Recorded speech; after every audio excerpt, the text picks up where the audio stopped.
now I want to talk a bit how you can measure the ID of your bores, the inner diameter of your bores.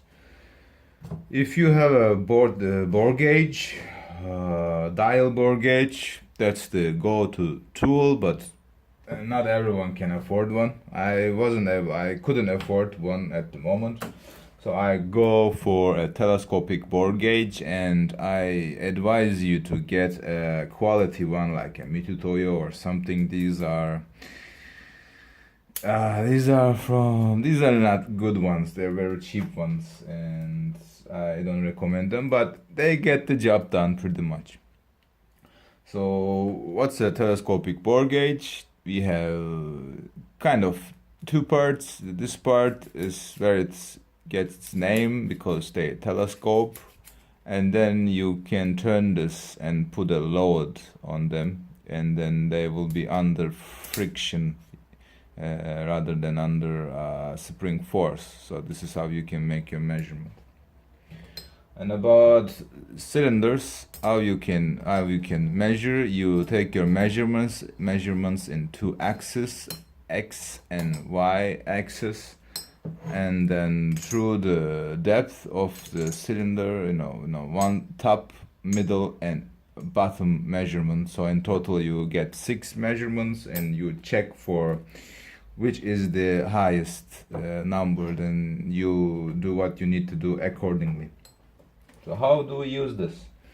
While this has no load on it, while it's springy, we insert this inside the bore, and we put it to the depth we want to take the measurement, and we put it with an angle. We don't put it straight down. We put it in an angle, and we go to the depth we want to have, and then at this point we squeeze this end to make them not springy anymore. So after this point, what we do, we will rock this arm. The reason we rock, we wanted to center the ends, the measuring ends in the bore, in the cylinder, and then we rock it. While we rock it, we will make it climb up, and then at some point we will just have it out.